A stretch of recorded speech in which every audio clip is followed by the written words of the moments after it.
j'espère que vous allez bien. Donc aujourd'hui je vous retrouve pour vous parler de mes séries du moment. Je me suis dit que j'allais vous parler des séries que je suis en ce moment et vous lire les synopsis. Comme ça fait un peu une sorte de lecture chuchotée. Donc voilà, avec le micro que je tiens en main parce que vous adorez quand je tiens le micro en main. Donc voilà.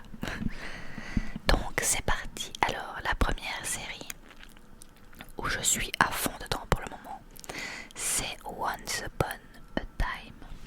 Once Upon a Time, Once Upon a Time. Alors le synopsis, c'est: au pays des contes, la méchante reine fait irruption au mariage de Blanche-Neige et du prince charmant et annonce qu'elle lancera une malédiction sur leur monde qui privera chacun de sa fin heureuse. Inquiets, les jeunes mariés craignent pour leur enfant à venir. Ils décident de consulter Rumpelstiltskin, le ténébreux, un étrange et dangereux personnage. Ce dernier les informe que l'enfant qu'ils attendent viendra les sauver lors de son 28e anniversaire. Leur fille, prénommée Emma, naît et la malédiction se rapproche.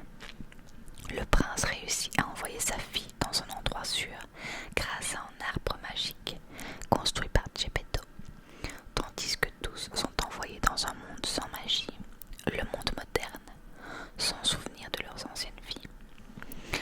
À Boston, Emma Swan, une auxiliaire de justice, reçoit la visite de son fils biologique, Henry Mills, le soir de son 28e anniversaire.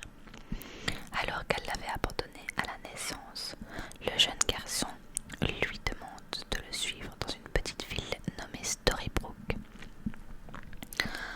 Dès lors, il prétend que la ville abrite tous les personnages de contes de fées que nous connaissons, amnésiques suite à la malédiction de la méchante reine.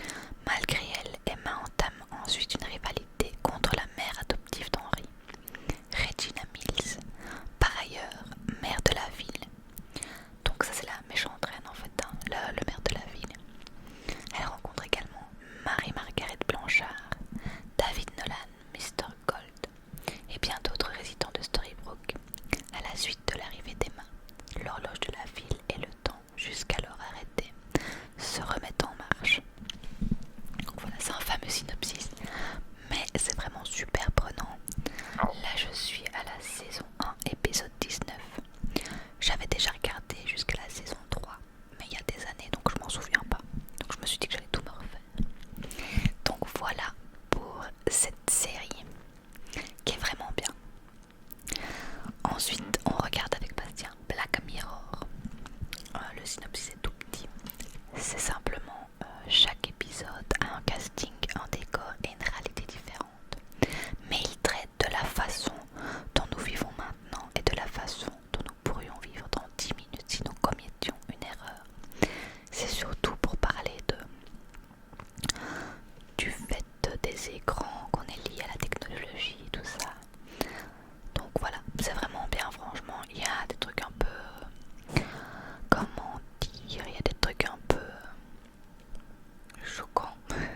Mais c'est vraiment prenant. Ensuite, ça c'est une série que je regarde toute seule aussi.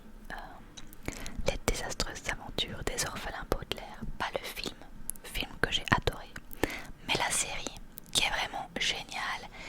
Et la nouvelle saison est prévue pour le 1er janvier. Donc quand cette vidéo sera sortie, j'aurai déjà regardé des épisodes. Alors le synopsis: le comte Olaf cherche par les plus vils moyens à dépouiller les 3 orphelins, Violette, Klaus et Bruni, de leur héritage. Les enfants doivent se montrer plus malins que lui, mettre en échec ses plans tordus et le reconnaître sous ses pires déguisements afin de découvrir la vérité sur le mystérieux décès de leur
ça c'est, en fait, c'est souvent ça dans la série.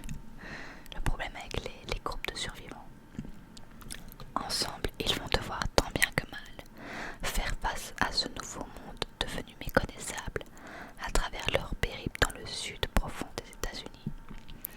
Topissime cette série.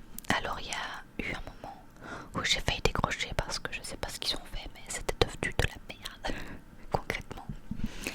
Mais maintenant, la toute dernière saison, ils commencent à reprendre et c'est vraiment bien. Moi j'aime bien. Et j'attends la suite de la saison, je crois que c'est en février. Je ne sais plus, je crois que c'est février. Et ensuite, la dernière série que j'ai à vous présenter, c'est Les Nouvelles Aventures de Sabrina. En fait, je viens à peine d'avoir Netflix. Vous allez dire, je suis un peu en retard, c'est vrai. Et en zappant comme ça, j'ai trouvé Les Nouvelles Aventures de Sabrina. Je sais pas si vous voyez Sabrina apprentie sorcière. Disons que c'est les mêmes noms, les mêmes personnages, mais c'est pas du tout la même histoire. Donc je vais vous lire le synopsis. Sabrina Spellman est une adolescente presque comme les autres. Elle est née suite à la relation entre un sorcier et une mortelle, ce qui fait d'elle un hybride des deux. Elle vit dans une petite ville de Greendale, élevée par ses tantes paternelles, Hilda et Zelda, et fréquente le lycée de la ville avec les adolescents mortels.